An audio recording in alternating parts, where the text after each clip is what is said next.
I pledge allegiance to the flag of the United States of America and to the republic for which it stands, one nation, under God, indivisible, with liberty and justice for all.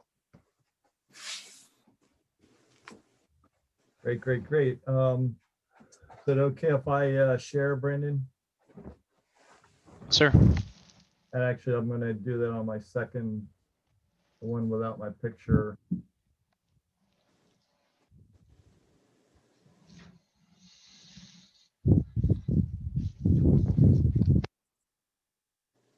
Okay, so that's the agenda somewhat.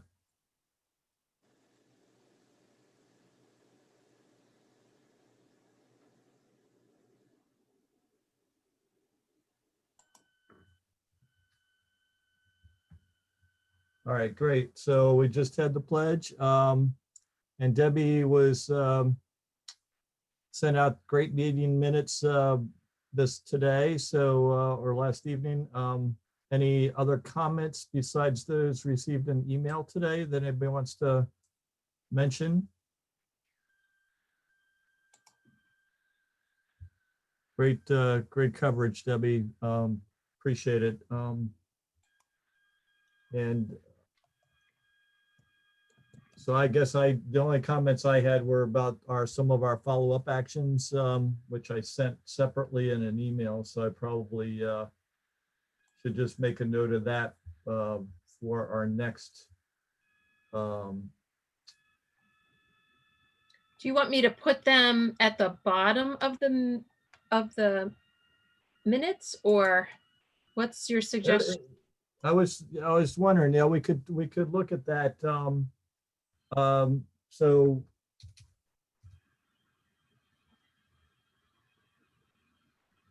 I was thinking about either putting it in the minutes or at the I could put about the bottom of the agenda so it kind of keeps carrying forward.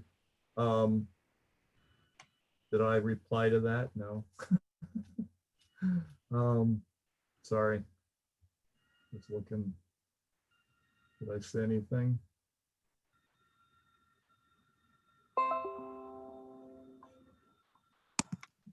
Okay, yeah, so community garden. Yep, okay, so first of all, I guess that's a new order of business. So the first order is that we can motion to approve and adopt the minutes for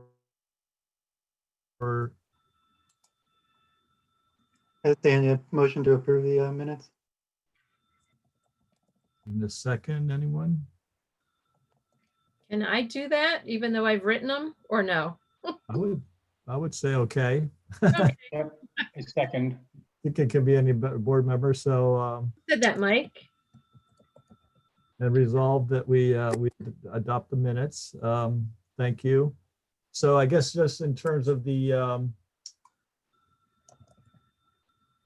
action items or follow-ups, so we could add a section at the bottom of the minutes for that, but since the minutes are kind of renewed so then the question is, should I carry it in the agenda the next time? Well, I guess we could put it in the minutes because you're going to write those up prior to the next meeting. And then I could take it, anything that's still open for the next agenda I could add. So any other suggestions? Guess it doesn't matter. I think both places would be good because we don't always have the minutes pulled up for the meeting necessarily. That's true. Yeah. Yeah. So I could add it to the agenda. In fact, if I see your minutes, I can then just send the actions in a reply all to that agenda so we have it at least in a record. So we could see how that flows. So I guess the first one was Rick, you're going to ask if you had a chance about the community garden. Did you have a chance to talk to Marty?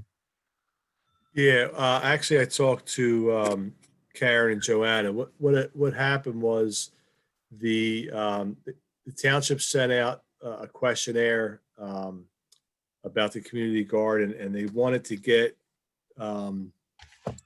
someone to run the garden, not the township. And there was no one volunteered to be, they wanted to start like a little committee where it could kind of run itself. They didn't want to have the township run the community garden, and they didn't get any volunteers. So it kind of like died on the vine there. So that's kind of where they left it. They did do a lot of research from 3 or 4 other townships that have community gardens, and all of them have a community group that run it and police it. So I guess if there was anybody that would be interested in running the garden and being responsible for it, then I guess they could probably start those conversations back up.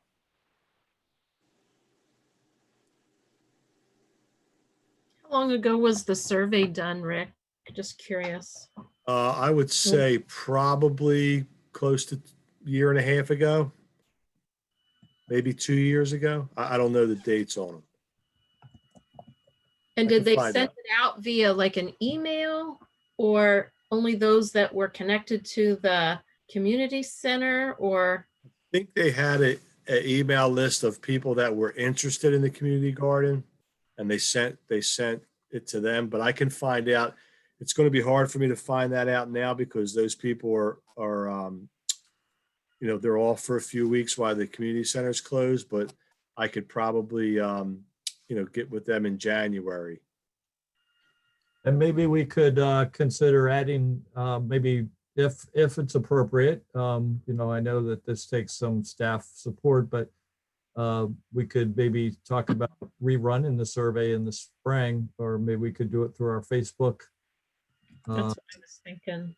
and the community center Facebook, and maybe just see if we can reach out to more citizens. We could also post it on Nextdoor, things like that, our own social networks to help promote it in the area. Okay. So that was kind of tied to the reason why that came up was from our talk with Colleen regarding the composting. So she thought that if we were going to do a community garden, that would be kind of a good fit for that. So that'll just maybe be our first question, whether there's enough citizen interest to get a community garden started, and we could co-promote both. We could promote the community garden. We could promote the composting aspect as well. And then if people want to do individual composting, they could, approach Colleen. And then if the community garden ever gets started, then, at least then there will be a community that knows about both. Mhm. All right, good. Thanks, Rick. Then the question about spring tree planting, we need to order. Do you remember the date in February? I don't know the date. They'll send me out a order form. And then once I get that, I'll give you guys the dates. Yep, so I can put that in old business just to make sure we don't forget it. I just also want to, take another swing at the PICO grant. Hopefully the township revenue will improve during the summer. And hopefully we can take another look at that in September. And then the spring newsletter deadline. Do you have any gut feel for what that normally looks like? Yeah, I believe it's in January. I did not get the date for that. So I know that they're not going to do a community center spring newsletter, but there will be the township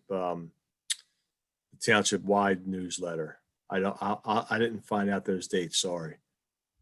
And is the township newsletter an appropriate? We can post an article in that. That's what we've done before, right? Yep. Yeah. Yep. Rick? Do we have any articles or any topics we were thinking about for the newsletter? I thought of actually publicizing our Facebook page on there. Would that be kind of silly to do or a good No, idea? We're not I getting any like- traffic, so. I like it. But, besides that, I don't know if it's too early to talk about the energy transition plan or not. I don't know if we could just talk about it as something that's in the works. But That's a good point. Yeah, I like that I feel too. like it might be a little early, but Well, at least we could talk about the clean energy planning series that we've been attending, all that education, and because the spring newsletter will be out, and then maybe by the fall newsletter, we can announce it. So I think it doesn't hurt. We could write something up too. So those are two ideas. So we would need to know, okay, so our January meeting is third, I had it here at the top. I deleted that, but it's January 19th. So we might miss the deadline if we wait to then to discuss drafting these notes. But we could work on any draft for these two articles via email, right? Who does it go Yeah. to? Rick? If you, well, get it to me and then I'll get it to Linda. So yeah, if you guys want to get it to me, I would say the sooner the better. Like I said, I didn't get the actual date for that, but I know it's in January sometime. I think it gets to the residents in March. I have a note just saying it's usually early January. I thought it was like January 8th or something, kind of. It could be. It could be. I can ask Karen tomorrow. I would say it probably is early January. So Debbie, are you okay drafting something about the Facebook? Sure. Yep. And Andy, maybe you and I could work on something for the clean energy plan. Okay.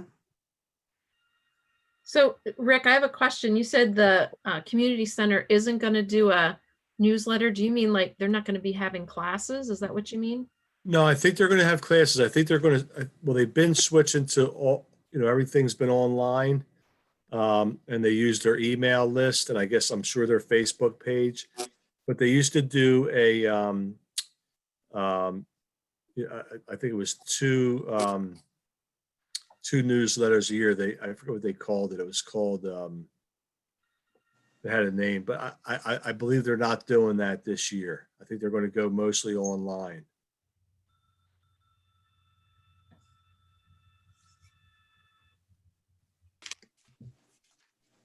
Because they don't do classes now, I guess, right?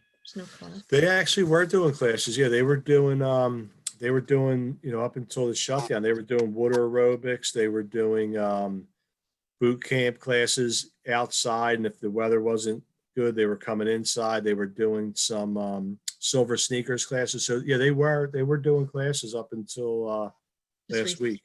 Yeah. Okay. Cool. Okay. Well, we'll work on those and then hopefully get those back to you by early January. Maybe you could just email us once you find out the actual. Yeah, I newsletter. wrote myself a note. I'll find that out tomorrow. Okay. Thanks, Rick. Yeah. So going back up to the top of the agenda. So I guess I just made a note of here, Cavanna, because I think, isn't this the year that the township has to make a decision by the end of, by October as to whether they're going to renew the contract? To recall when our decision has to be made? Anyone? I'm not sure when that deadline is. Maybe Karen, do you know? Yeah, I thought they had longer than that. It does end in December, I think. I don't know what the deadline is for advising Covanta and when the vote has to be taken. But it is this year, end of the year. So does anyone on the board have a strong interest in taking any action on this topic? Do we have enough interest and passion to make a recommendation?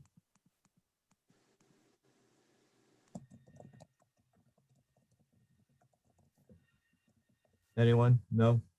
It's tough. I mean, I think we've talked about it before, and I guess Mike C is not on before. I mean, I think landfill or incineration both have some pretty solid negatives. So I don't know that there's a clear winner in there. So from an environmental advisory board, I guess I don't know what to say. Yeah. But get promote the zero waste group that we kind of got started, but haven't been able to keep working with the COVID situation. But I guess that's all I can say is I'd really like to try to start getting more into the zero waste, and not sure what to say about landfill versus incineration. What was that film, Andy? Was it Trashed that we saw? That was, I mean, it was just scary, whatever way you go. Yeah, that's the one that Mike, you rented it or borrowed it or something that. Yeah, I we had- still have it actually. Yeah. We have a huge turnout for that I movie. know, it's huge. So it sounds like we don't have enough passion to go one way or the other, so we'll probably let the council make the decision. I think that White Marsh their environmental board took a strong action on recommending landfill, even though it raised their cost per resident because they had enough passion to see that the air quality harm is greater than the groundwater harm in a landfill. But if we don't have enough of us to pursue either direction, then I think then we just have to kind of go with the flow, right? Yeah, something tells me that in one of the council meetings, something just sticks with me that Karen had it extended maybe 6 months or something. I think you were right, Karen, that it was supposed to expire the end of this year, but I think because of COVID and all of that, I think they just I think they extended it like 6 months.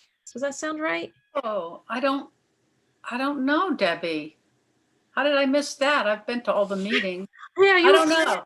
I don't know why I'm thinking that, but I feel like I've heard that, like because of the COVID and they weren't ready to make a decision. And I don't know, something just sticks with me. I could be wrong, but I don't know.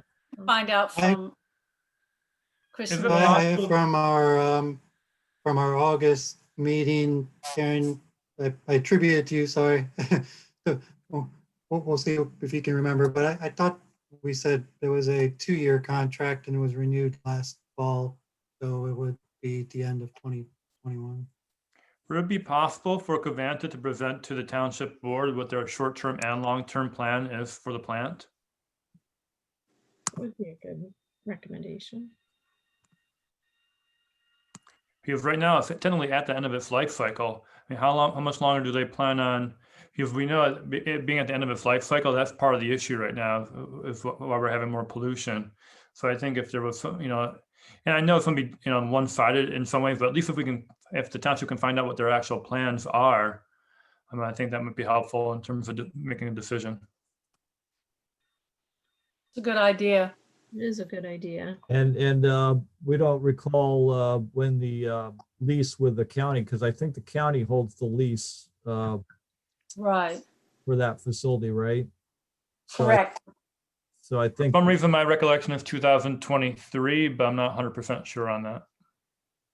Well, was it Andy that said, I just looked at the August minutes and we talked about Covanta, and there it says we have more than another year on our contract. It was a 2-year contract when last signed. Correct. Yeah, and just be careful, there's two different things going on. It's our township contract, but there's also the lease of the land from Montgomery County. So Right. I was saying 2023, I was talking more about the lease from the county for that land. Yeah, I mean, what White Marsh did and what some people want Plymouth to do is not to send our trash there anymore. but it doesn't stop the plant. I Mhm. mean, Covanta's going just as strong as ever, even though White Marsh is sending its trash to a landfill. It, you know, one drops off, another comes in. Mhm. I think that's why some people were pinning it on the county lease, which is later than when the township has to renew. Township had been renewing in 5-year increments, and last year, or whenever it was, I guess almost 2 years ago, council decided to renew only for 2 years, not 5, to see what's going to happen with the plant. So it sounds like at least a follow-up with the lease from the county would be helpful to kind of see where that lease actually lies and who's going to make the decision about renewing it, whether the county has any attention or has been asked by any residents about the concerns or been notified of the concerns. You know, maybe it's just at a local level that people have been complaining and maybe it hasn't trickled up to the county. But it might be good to find out. As with a lot of things, it's sort of, you know, when it's in your own backyard, so that Plymouth and Conshohocken and White Marsh, because we surround the plant and the prevailing winds take any odors our way, those are the only municipalities in Montgomery County that, you know, quote, care about it. I know when Mike Ewald tried to get more interest from other communities that are further away, there just wasn't any. You know, a community like Abington or Cheltenham or Willow Grove, they are not impacted by it, so they don't get passionate about it. Yep, it's not right in their backyard. You're right. Yes. All right, so we'll just kind of keep that in the back of our mind. Sounds like that's probably not going to be a strong project this year. Welcome, Mike C. I remember, you know, one thing is that I don't think Mike Van Buren got to attend Mike Ewald's presentation. Mike C., do you recall anything significant from that presentation that stuck out in your mind? I mean, he was definitely, wait, you guys can hear me okay, yeah? Mhm. He was definitely all for the landfilling side of it. He made that pretty clear that he wanted all the incinerators to be shut down everywhere. I still have the presentation up if the other Mike wanted to watch it. But I don't know. I kind of agree with Andy. It seems like either way you pick is going to be something bad, and the thing's already 30 or 30 plus years old, right? So I think you let it run its course and try to keep, while we can, at least try to keep some of the savings in our pockets. And then when it's gone, it's gone. They're not going to build another one there. So I don't know. I could go either way. Yep, that's fair. I think, Andy, I think it kind of goes back to not in my backyard. I understand the residents here are passionate about it, but I think if you step back and look wider, you know, the people I'm sure that have the landfill in their backyard aren't wild about that either. And just looking at the data on the two, like I said earlier, I mean, both of them are, you know, have significant issues with them. So I don't know what to say. I hate to not be as passionate as other residents of the township, but just like I said, all we're doing is shipping it to some other township in their backyard. Then Yeah, exactly. I don't think that really addresses the issue. Yep. The zero waste is a really great concept, especially plastic. Okay, good. Well, we'll just keep that on the back burner. Okay, so then I just wanted to share some other items that came to my attention. This no LNG, apparently there's a map there here that shows the routes of the trucking of LNG And it does come down 476 or down 76 or something down here. I forget where it is. As it comes into Philadelphia, it's going to come through near our area. And there was another trucking route here in the B plan that goes through across. So this is rail or this is truck? So this is the truck. Oh wait, yeah, this is one of the maps is this is the rail route B. This was the rail route B. Okay, I'm still on rail route B. This is rail route A. So we've got rail route A, rail route B. And then I thought I saw there was a trucking Is route. that the rail that crosses Butler Pike in Plymouth? Where the sinkhole is? It's going so fast I can't tell. And there are the truck routes. But we have a freight train that comes through Plymouth and crosses where that sinkhole is being repaired. I think they're at the end of the repair. Yeah, I don't know the detail. I mean, it's hard to tell here exactly. They say there's a 2-mile hazard zone around the rail route, right? So this kind of line, I guess it's coming down through Reading, comes over to this point, and then comes down. So whether that crosses, well, there's 476.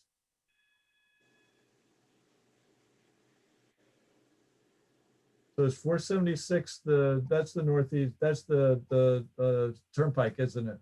Yep. And then there's the blue route.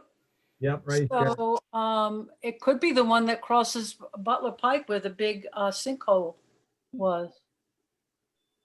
I mean, I do know that there are hazardous materials that are carried on that rail, including radioactive waste.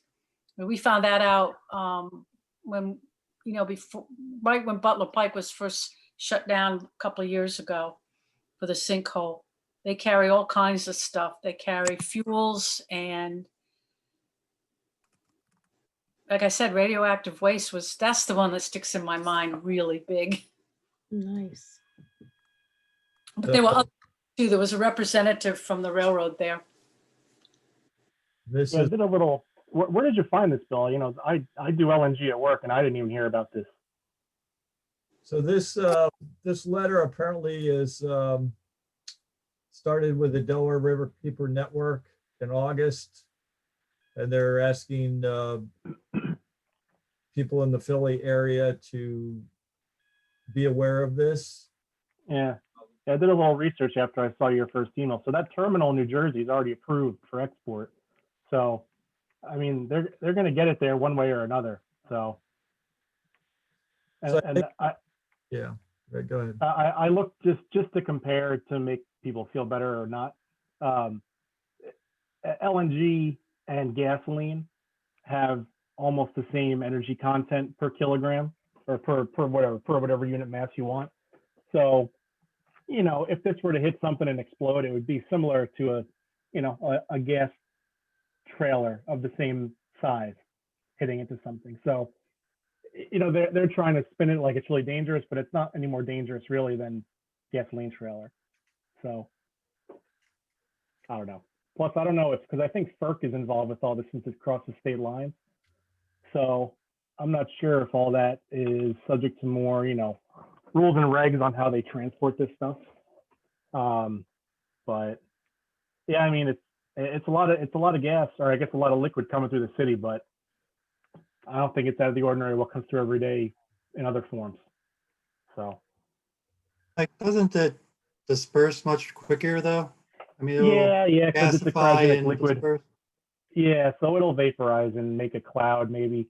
So that is, yeah, it's more dangerous that way, but in terms of total energy, it's pretty similar.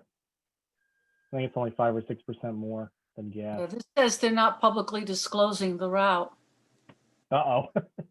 Well, that's what is on the screen right now. Yeah. And I guess this 2-mile hazard zone, I guess, is what caught my attention, because if it is coming down the northeast extension, it's gonna come right by us, Yep. right? So, So so what does that hazard zone actually mean then? that's Does that mean anything for the 2 miles? What is that?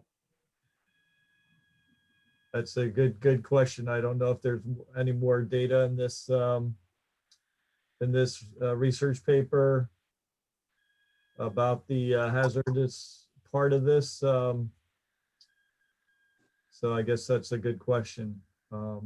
I mean, does that like mean something, you know, like you can look it up in some paperwork and it means this, or is it just something someone made up to make it sound bad? Well, I'm not sure because haven't done the research on this. Yeah, So I think interesting. the question is, how serious is it? And it's something that citizens aren't aware of. It's right in our backyard. I guess I just wanted to bring it to our attention because it is in our backyard. Whether we should do anything about it or not, I'm not sure. Yeah, it's very interesting. So I just wanted to note that for us. The other one was the Pico service default service plan was a Pico has to apply to the PUC for renewing their default service plan every 5 years. And the default service plan is what people will get just, as a brand new Pico customer, you get whatever energy mix they give you. So it'd be the standard brown energy mix or current mix of energy. A lot of the environmentalists with the Sierra Club, the Clean Air Council, Philly Solar, we're advocating for Pico to make that default service plan include more renewable and more a higher percentage than what the state default is, because the state currently only requires 0.5% renewable.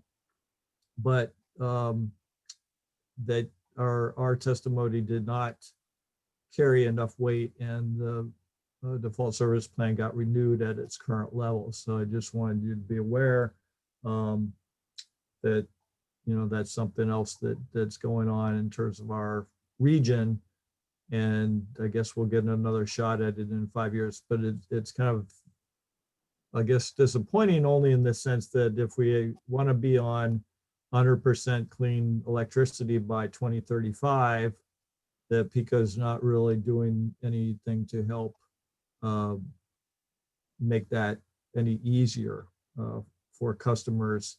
And especially when you consider that the poorest of the poor in Philly have to, probably take this, default energy mix, and they aren't getting any renewable energy benefit from it. So I know customers have the permission to change to a green energy provider, but for a lot of the, people that are disadvantaged, that's probably not something that's in their awareness or easy for them to take advantage of or to access. So just kind of a.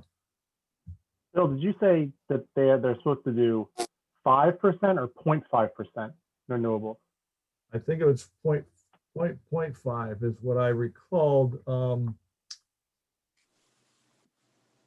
Default service plan. Let me see if it was even in here. It's definitely not 5%. I don't know 0.5. I think it is less than 1%. I'm not sure if Oh, okay. 0.5 is right. Yeah, I'd have to go back in and review that. Oh, don't worry. I can look on my own. Don't worry about it. I just didn't know if you said 5 or 0.5. 0.5. Yeah, it should be in here somewhere. But anyway, so that was just another thing for everyone's awareness. Next one was the Reggie. I sent you my testimony today.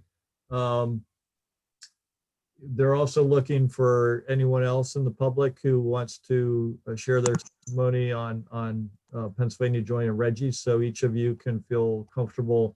I'll send you the website later tonight and or tomorrow, and you can submit your comments via email, or I believe there's actually a way you can submit it online in the web. So there was really, it was really inspiring. I echoed this in my letter today, but I did stay on for the full roughly 3.5 hours last night. And, testimony after testimony of citizens and students, as young as 18, to the elderly, vouching for their grandchildren and their children's future, asking Pennsylvania to step up and take on more renewable promotion. So Reggie's going to put a fee on carbon emission such that, as that allowance gets determined, then hopefully it'll start ramping up and then, or down, or whichever way you call it, so that carbon emissions will become more expensive as time proceeds. So the idea here is that Pennsylvania recoups those fees and then sends it back out to the community in terms of efficiency improvements for home audits and energy improvements, for clean energy campaigns to maybe promote solar and education. It could even put it into work retraining programs for fossil fuel workers that need to be retrained. So there's a lot of advantages, and there's a lot of good reporting that shows that the 9 states that have been involved with it over the last 10 years have gained, there's some number of billion of dollars of economic growth. And so the opposition, the fossil fuel industry that's opposing this, is saying it's going to create more economic disadvantage and actually dampen growth. But the states that have been participating have shown that the growth of their economies has actually grown and improved because it brings in new green jobs and adds a lot of local support revenue to support. So I encourage you, if you're motivated, to add your testimony, and you can actually, I went on the website today and you can review all the other testimonies that have been put up. I think there's hundreds and hundreds of comments. As I said, there's 450 people had actually verbally testified, plus there's more that just sent theirs in via email. And actually, Karen, for council, you guys can sign a letter and actually have your voice added, because the elected officials, show up as a little more stronger voice. So if you're interested, I'll send you that letter, and maybe you can help encourage your peers to support it. I know Springfield Township, all of their council have signed, each individual of them signed the letter. And I know Chris Monero has so far for Plymouth. Hey, So Bill, would you say that the people who provided testimony belonged to groups similar to ours, or they were just regular citizens voicing their opinion? I would say I'd say last night there were about 50 people that spoke. I'd say, they asked people if they were speaking for themselves or for a association. Even though I'm part of Ready for 100 and the environmental board, I just said that I'm speaking as an individual because I'm so motivated. If people wanted to speak up for their representation, they could do that. But I think that each, a group, kind of designated some people to be the I see what you mean. Okay. advocates for their group. So the Sierra Club already had people that had signed up to do that for the Sierra Club. So I just did it for myself. Okay. So I'd say of the 50 I listened to last night, I'd say 3/4 of them seemed to be just regular people like you and I. There were students, young people, there were grandparents, older, people, there were young families, 35-year-old. I mean, there were just some incredibly eloquent, passionate, and really reasoned dialogue as to why this would be important for Pennsylvania to do. And as of that set of people last night, there were no negatives, nobody against the proposal. So that's really, really strongly supported.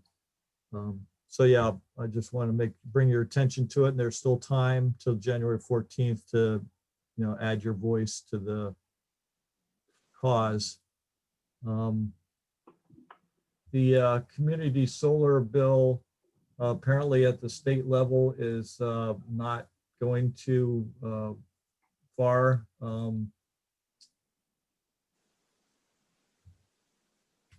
It's in committee and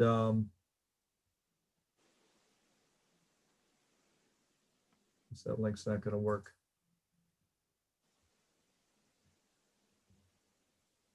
There you go. There was open hyperlink in the click there, right click. Oh, thanks.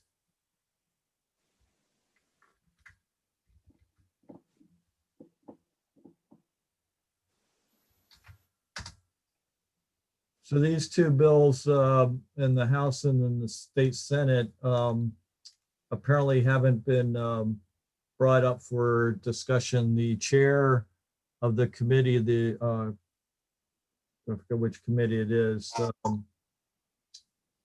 not interested in bringing it forward because he's a real frack ass promoter. So it doesn't look like we're going to get very much progress on community solar. So what that would do would be that then even people who rent apartments or don't have a real, access to solar could purchase solar generated electricity, because other people who do have solar and are putting that power on the grid, then other people can benefit from that. Whereas right now, because of the limitations of the regulations in Pennsylvania, you can only put solar up and have it shared on your own property or within 2 miles, I think, of where you post the solar. So whether that would mean that you could post solar on the middle school, Colonial Middle School, and have the township benefit for a share on that account, I don't know, or whether you have to be the account holder and the 2 miles has to be between your properties of you being the same account holder. So I don't know. The township building is more than 2 miles from the community center, isn't it, Rick? Do you recall? All right. It's more about a mile away. Oh, you're only a mile away? You guys might be able to get away with it. I mean, I don't think it's 2 miles. I don't think so either. Well, that would be good if we could share on that. Okay, so then Ready for 100, Andy and I have been attending these training sessions. I've been a little lax on pulling together the action plan to meld into the beginning draft of the plan, but we have a class tomorrow that hopefully will get us motivated to start pulling things together. So we have this touch point, a January touch point, and then we get back together every 2 weeks until May, and we'll do some more education and drafting the plan. The Villanova Spring Project is kind of still on hold because Matt's been tied up, Elizabeth have been tied up in their master's work. So I'll kind of have to kind of keep that one in the back of our to-do list. Pico My Account training. I don't know, Rick, did we ever get any word from Pico on? So we did talk to the Pico account rep, and we talked to the energy consultant we have, and we decided that it makes more sense for the energy consultant to do, to administer this, the Pico My Account. But we didn't set up any training. There was one training that was back in December. Len and I both couldn't make it. So it's kind of just, it's kind of out there. But after talking to the Pico rep, and the energy consultant does this for other accounts that he has, and it makes more sense because they know how to use it and they know how to get what information they need off of it. and anyone other than Len or I would only be a delegate, and they couldn't do anything with the account. So I think that's kind of where we're at now, but there's nothing's been, no training's been set up or no account has been set up yet. Okay, and even if we don't get direct access, I think we'd still be interested in observing the training, just so we can understand how it works. So, Yeah, I don't know. I don't know that there's going to be a training because they already are set up. They know how to use it. The way the training works, the training's like from a remote location, like I think it was from Chicago. So they give you one date and one time. And if you can't make it, that's the only time they have. Like they might not have another training again for 6 months. So Maybe- that was another. maybe we could just meet with a consultant and just have him give us an overview of how it works. How's that? Yeah, I mean, we can ask them, sure. So maybe we'll keep that in our back burner too. Oh, the Soul Smart, I think that one thing we realized as we were going through our clean energy planning was that if a township becomes Soul Smart certified, it smooths out the what do you call that? The approval and permitting process, so it becomes a lot less cumbersome. So it gives every township kind of a standard set of process guide as to how to, make sure your permitting works equally and fairly and smoothly. So it saves townships work because it kind of standardizes everything. So that could be something that would be worth, considering for a future, just having that little extra aspect to the township, because I think once you get certified, then that can stay with you, and then your permitting process is a lot smoother. When you say permitting, you mean building permits or? Well, so like if somebody wanted to put solar on the roof, I think maybe Mike Van Buren would probably recall how that went with his house. Mike, do you recall if there were any issues when you got your solar panels? I didn't have any issues. I know that a couple other people did.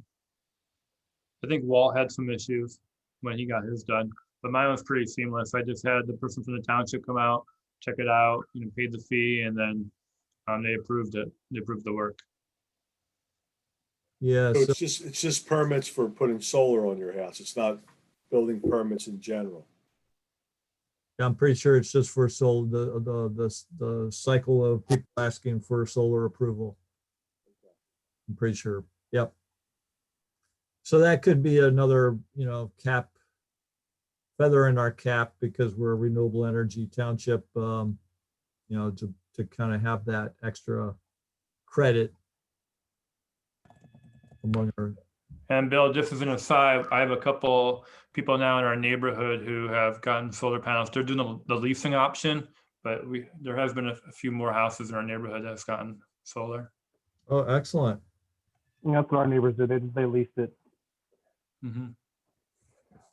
Yeah, I know, who was the previous council member, Maria Weidinger. She and her husband are leasing also, and they love it. They say it's really, really been a good deal reducing their electric bills. I know for people that do want to own panels, we've got the Southeast PA Solarize campaign, so that if you get enough, a group of residents that want to join or get solar, then you get a discount on installation and on the panel purchase themselves. So there's currently an active campaign in Philadelphia, and there was just a campaign just starting to kick off in Lansdale. Of all things, they had a solar install up in Lansdale. So if you ever hear of people wanting to have their own panels, we could plug them into Solarize to see if they can join into one of the groups. And they don't have to be co-located. So even if somebody wanted to get in, if the installer that's working in Philadelphia could do it out there for, a decent enough cost basis, I'm sure they would probably be open to that. And So then, Bill, you're saying that they could do it. There's no active campaign in Montgomery Township, or county. But, not saying- not directly right around us, but I would imagine that the Lansdale group would be open to talking to us if we have people here. So we could see, if it's to their advantage that they're willing to do it for the same cost, discount cost that they're getting. It doesn't hurt to ask. Was that the Lansdale one? Was that because they have some control over there? Well, I think actually the solar installer who actually kicked off the idea was had a installation going on in Lansdale. So they said, hey, while we're here, or since we're in the area now, we're starting the presence, this customer is kind of like a billboard for them, a little sense. I don't know that there's active marketing that way, but it just gains awareness and recognition among neighbors. And if you say to your neighbor, hey, I'm thinking of getting panels, and then all of a sudden you get other people talking to their neighbors and saying, hey, I'm interested. And then that group then can get a discount. So I think it just spreads by word of mouth. But yeah, we could plug into that. I was wondering, I mean, I didn't, I was kind of just starting up and I wasn't familiar with Solarize PA last year when they're kind of pushing it a little bit, and I haven't heard much about it this year. I wasn't sure, if they had too much difficulties last year or something, or if they're trying to be more specific in areas they were targeting and so forth. But anyway, I don't know. I just look around our neighborhood and, Mike and Mikey, there's really a lot of rooftops. I would say over 50% that would be very well suited for solar. And I just don't think people realize, I know it's not too cheap out of pocket, but like you talked about the lease options, I don't know how that would work with Solarize. But I don't think it's as much as people think it is. And long term, it can actually be very financially beneficial. So. Yeah, Mike, do you recall what was the per watt cost when you were installed, and how much did your grant discount that? I think the total cost would have been about 32,000. My out-of-pocket cost was 17,000, and I have a 5.1 kilowatt system, 24 panels. Costs have come down considerably though since you. Yeah, in 10 years, I think I just saw an article that they've gone down 89% in 10 years. Wow. Hmm. Hey, Mike, if the power goes out, can you power your house with that? I cannot. You have to. Yeah, I do not have batteries. It would have jacked up the price probably another $10,000 to $15,000. Oh my God. Okay. And as you know, in our neighborhood, we at least I rather lose power. I mean, I'll knock on wood. Hopefully that doesn't happen the next 2 days. But Right. Hey, careful what you wish for. I know, right? So, Mike, how much power are you able to generate on days when the sun's not shining? I can probably still get like 6 to 8 kilowatts. And now in the winter, I mean, can get sometimes as low as 4 or 5. But during the summer, I could be as high as 30 kilowatts in a day. Nice. So it was rated for 5.1. I think I'm going to have my 10-year anniversary actually just in a couple of days, and we've made 54,000 kilowatts,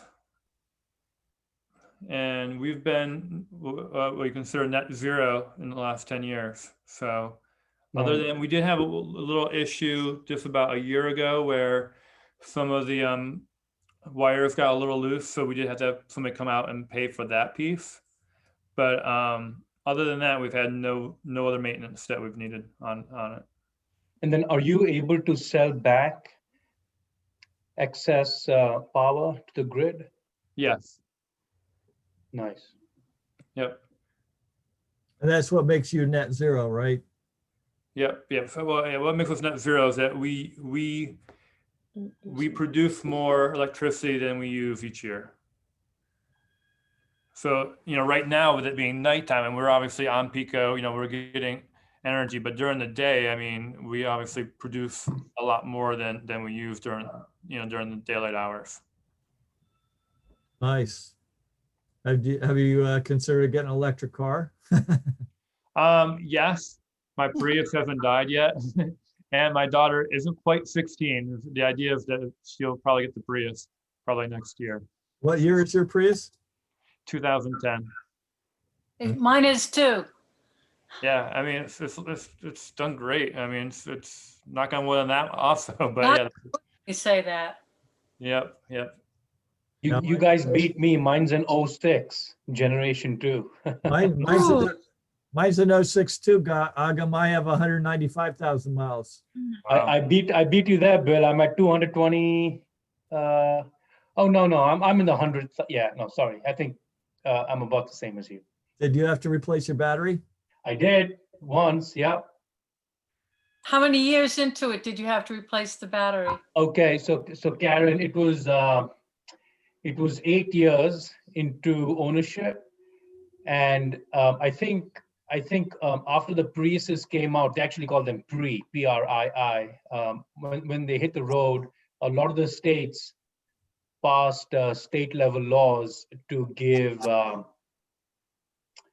warranties on hybrid batteries. And I just missed that because it didn't cover retroactive model years. I think California had a 10-year mandatory warranty for the hybrid battery, since that's the most expensive component. And so I just missed that, but I'll tell you something. I wrote to Toyota and they actually offset a little bit of the cost. So I was very pleased with that. Oh, Because I just missed it and it was very unfortunate. It was just like a technicality with the model year change, nothing to do with anything else. So they stepped in for a little bit. Well, I had to What does replace. it cost? What does it cost to replace the batteries? Just out of curiosity. Yeah, so it can go up to between 3,000 and 4,000, depending on the hybrid battery. And then there's a hybrid fan that sits by the rear seat that goes along with the hybrid battery. So you need both components. I think it's somewhere around the $3,000 range, Rick. Bad. That's less than what I thought. Yeah, Yeah. but that's the OEM. A lot of people will fix individual cells in the battery or give you aftermarket parts Right. that run about in the $1,000 to $1,500 range. I don't, there are lots of reviews out there. I don't have experience with it, but Toyota only sells you the fully loaded hybrid battery replacement. Yeah, I actually experienced this. My battery died in end of February, and Toyota was going to charge me $2,900, and so I couldn't drive the car. I had to get a ride to work that day, and so I'm sitting there and thinking, they say it's going to take 3 days to get the battery. So I just been at a EAC meeting in Hapro the night before, and a guy had a electric Prius hybrid that he said that you can get a good deal buying them in New Jersey, because they'll even give Pennsylvania the $1,000 credit for New Jersey purchase if you get a new Prius. So anyway, he told me about the green battery replacement, just as you mentioned, Adam. And so I called the green battery guy on Saturday. It's a national network, and they set up an appointment for me on Sunday. The guy came at noon on Sunday and replaced it within 2 hours. Yeah. Instead of paying Toyota $2,900, it only cost me $1,450.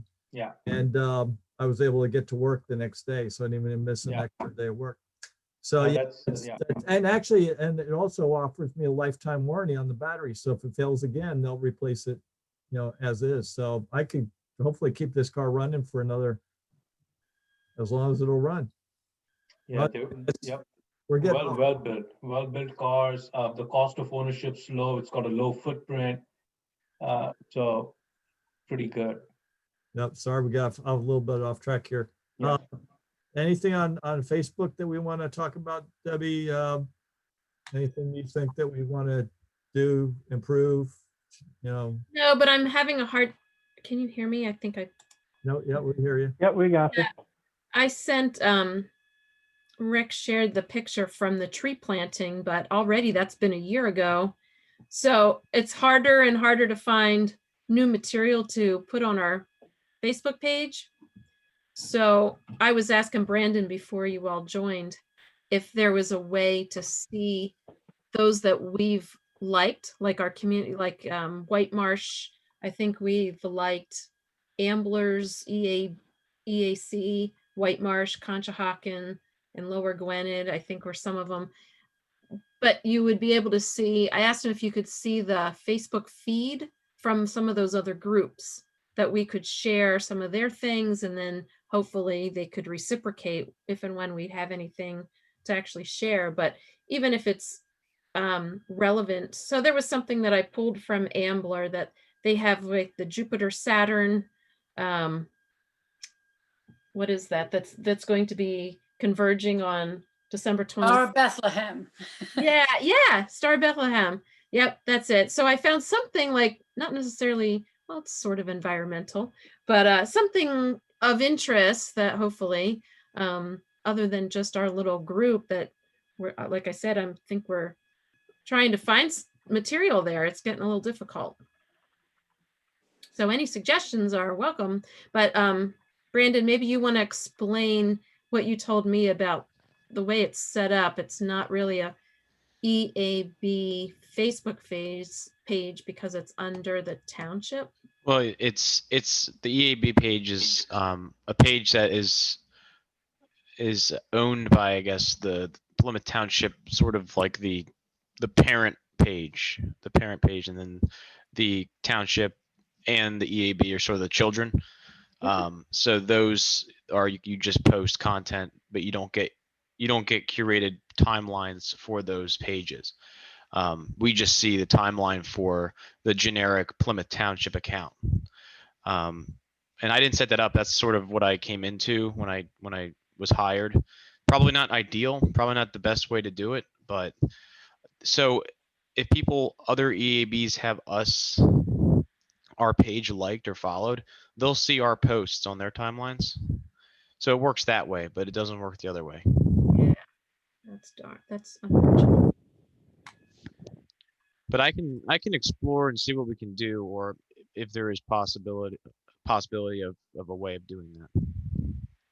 Yeah, that would be interesting, Brandon, even if it was, I don't know if you are able to link to another page, or I mean, like, can we post something from somebody else? Like if somebody share something with you. Yeah, I can find the post on that main Plymouth Township account, and then I can share it, and then I can assume the role of the EAB page. So I would basically perform the activity of sharing it as the EAB page. So I can do it that way. But if I'm on the EAB page, I can't see things on that page like a timeline as you would in a traditional Facebook. But there are still ways I can share things. If you want to give me a list of different pages for Plymouth Township to follow, I'll start to receive all those on my main feed. You know what I mean? Because the EAB has pages liked on their page, but the Plymouth Township doesn't have the same ones, so they don't see that. We don't see that stuff. So Debbie, were you thinking maybe we could like other environmental board like posts, like if Ambler posts something or White Marsh posts something, we could maybe like it? Yeah, that's what I was wondering. So Brandon, were you able so you've liked those other municipality EAB pages from our EAB page, or okay, so you've liked them, but you don't see their news feed. But if I was like, I'm looking right now, so we have our main account is called Plymouth TWP. So that's basically if I my Facebook. This is just a user essentially. And under my user account, I can create pages of my own on my Facebook. So that's essentially what they have set up here. So the pages they have are Plymouth Township, which is the one that I post all the time. And I can see a lot of other businesses and other pages around because I have them liked on the parent page or the parent account. But if I start liking things with the parent account for EAB, I'll be able to start seeing things and I can repost there. I can repost as the EAB. It's very complicated. It's hard to explain, but Yeah, I don't get it. But so if you were to, how would you get to see that other material from our neighbors? That you would be able to see it? I would just have to like or follow the page as the Plymouth TWP user account. Yeah. So if you want to send me a list of all and I'll look at which ones we already have liked and I'll add them to the timeline.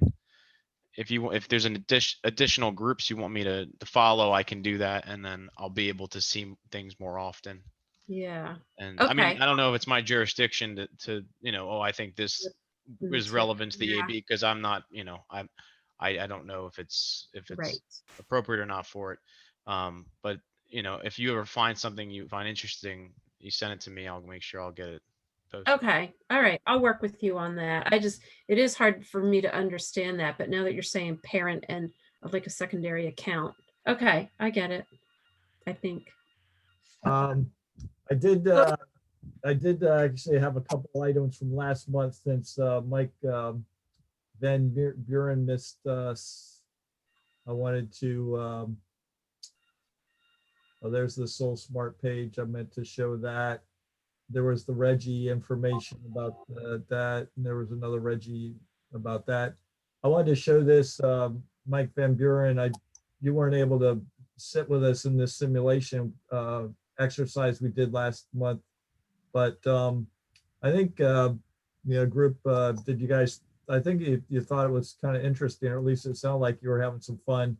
So we had to adjust all of these little levers here to see if we could bring our climate temperature down, prevent it from getting to 3.6 degrees centigrade if we keep going business as usual. So we started to model all these different things, and you can see how it starts to make a difference in what you're going to get. So if we electrify everything and do a lot more that way, so eventually, we kept playing with it. We realized it was pretty tough to get it down to 1.5 degrees centigrade, but it just shows, I think this is kind of a nice educational tool to help people, like us, understand that this is a tough, complex exercise to bring everything, together. So That's very neat. yeah, it is pretty neat. So it might be an interesting educational tool for your school, just to help have a chance for people to experience it and see what they can do. So yeah, that link is in the meeting agenda. Great. There for you too. Oh, and then because we were talking about the township building redo, and they agreed at their last meeting that they're going to keep the main footprint is the same, so they're just rearranging a couple things and changing the entrance off of the main building. So I think it's going to be facing the parking lot from this side, right, Karen? Yes, Yeah, but there's really no structural change as far as I recall, right? correct. The auditorium's going to be redone because there's a lot of wasted space.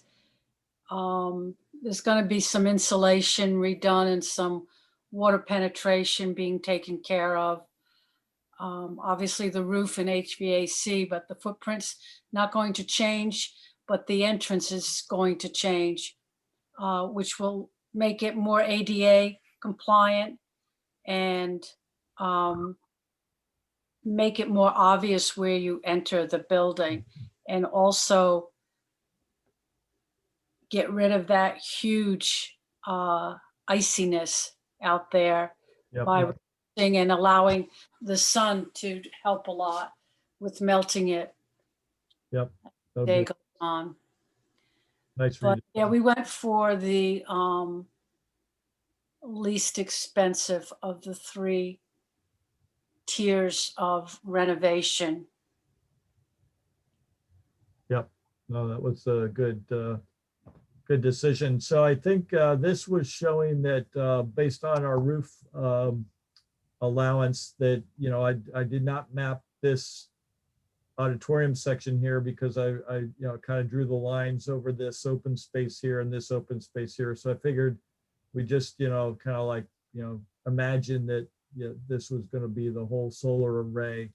So it gets us to producing 435,000 kilowatt hours a year, which actually is about the current electric footprint. No, it's the projected electric footprint when they get the new building, the building rehab all settled with the new HVAC proposal. So it looks like we do have enough capacity on a roof to be able to support covering the municipal needs, which is really neat. So I know we can't budget for it in the near future, but what it kind of gives us a vision of is that maybe in 5 years or so, the cost of solar, if it keeps ramping down and all the other incentives, that people realize that the green, the transition to green energy needs to happen more quickly because we're getting closer and closer to 2030. I think the pressure is going to start to intensify here and people taking action. So, the township may benefit from all of those levers coming together, and we might be able to get, an array that would be a much lower cost and cover the building's needs. So that would be very cool. So that's that. Any business from Rick, announcements you wanted to share? Not really. No, we're, like Karen was just saying, we're proceeding with the renovation of the building. So we'll be meeting over the next few months to get all the design stuff done and get the construction documents together and hopefully go out to bid sometime in the spring. Oh, how'd the geothermal test well get started? We haven't drilled it yet. He's having trouble getting the loop. I guess with all this COVID stuff, there's been a lot of I don't want to say a lot, but there's been a problem with getting materials, construction materials during this whole COVID thing. So he's having trouble getting the loop. So as soon as he gets that, we have the spot all picked out. We hope to have it done by the end of the year. Now this storm is going to throw a little monkey wrench into it also, I think, but still planning on having it done by the end of the year. Yeah, we found construction or materials shortages also. We put out for bid, our townhomes are actually having to tear the stucco off again because we got leaks in the last 10 years. Sadly, this is our second time to redo this. And we found that lumber costs had skyrocketed through the fall.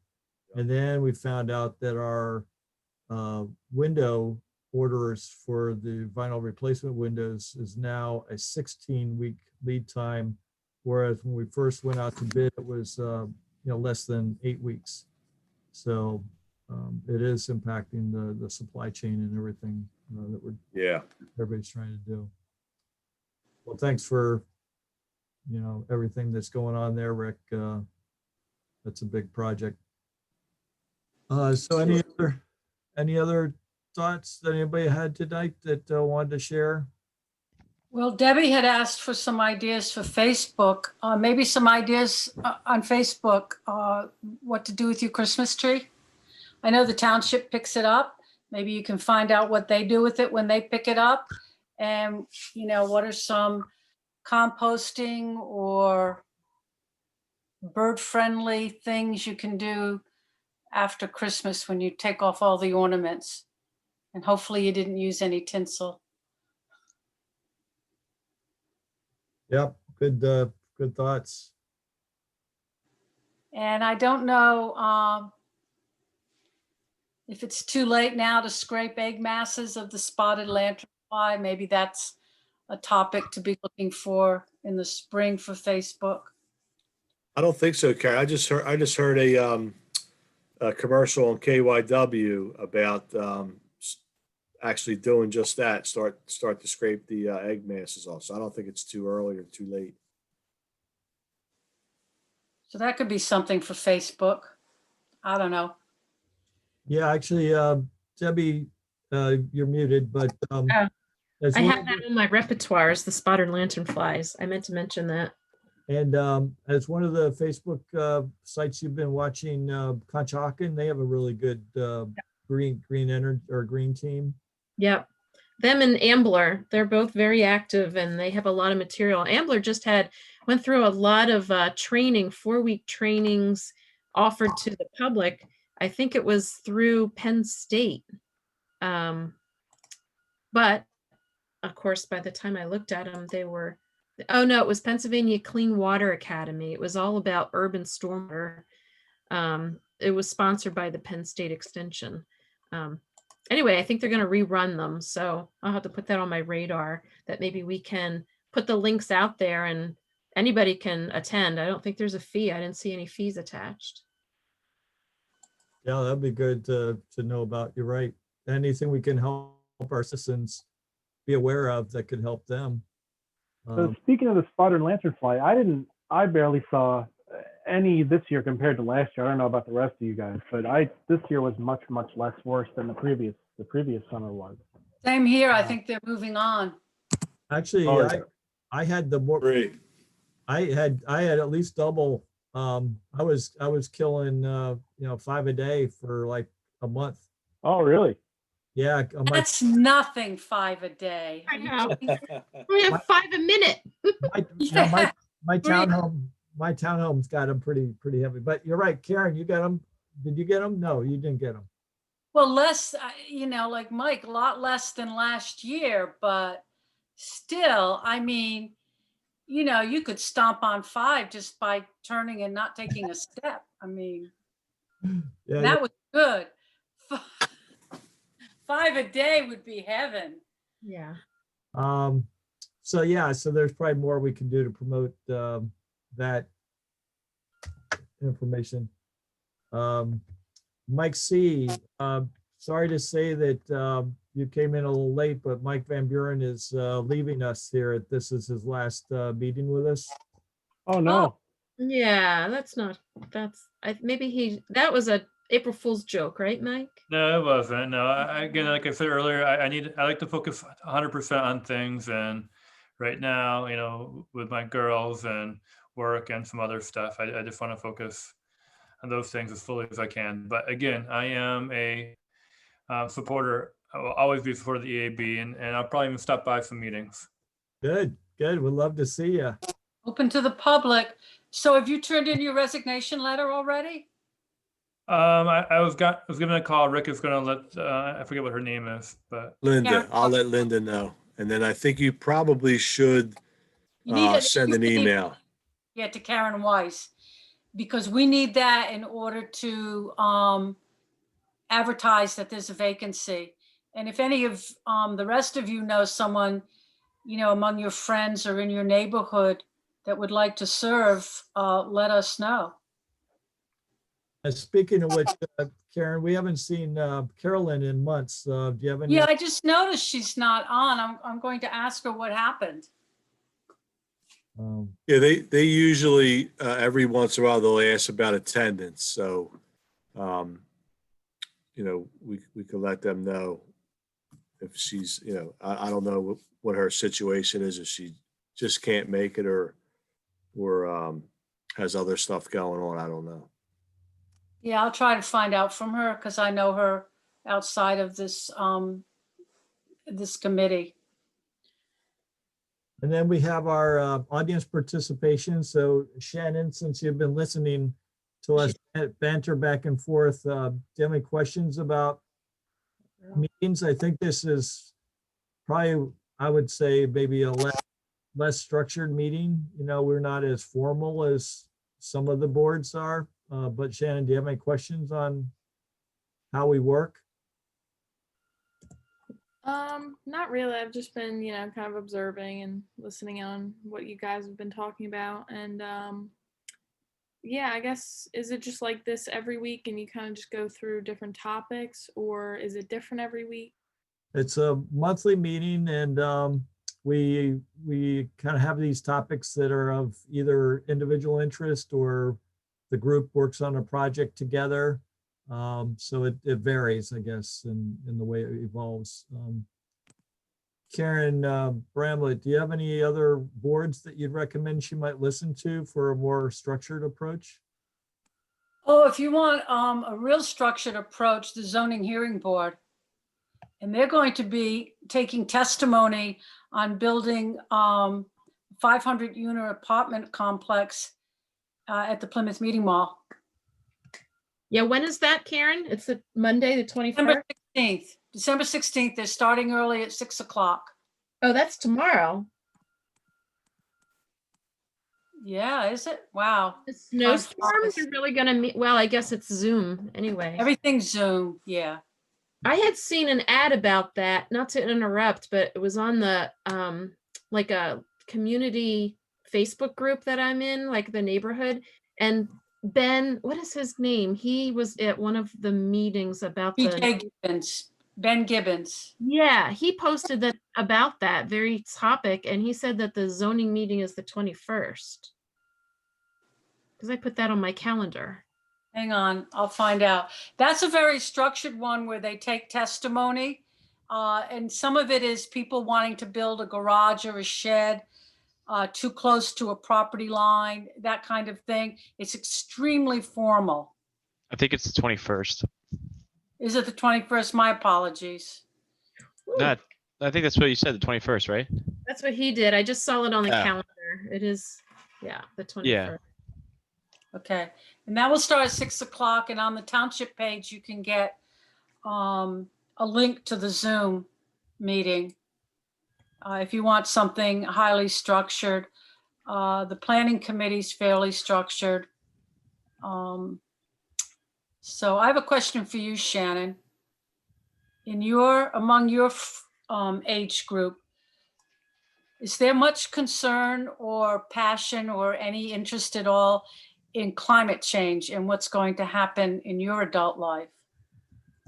Yes, I really think so, because it's kind of being placed onto us, and we're the next generation that has to kind of deal with the effects of climate change. And I know I'm a big advocate for it, and I definitely think a lot of my friends and different people are really interested in supporting the cause and finding ways to help.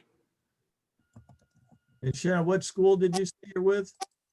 Plymouth White Marsh High School. Oh, You in Chris Narrow's class? Yeah. Yeah, that's the one. What year are you? I'm a senior right now. And do I understand that there is a climate club or not? How active is your climate club?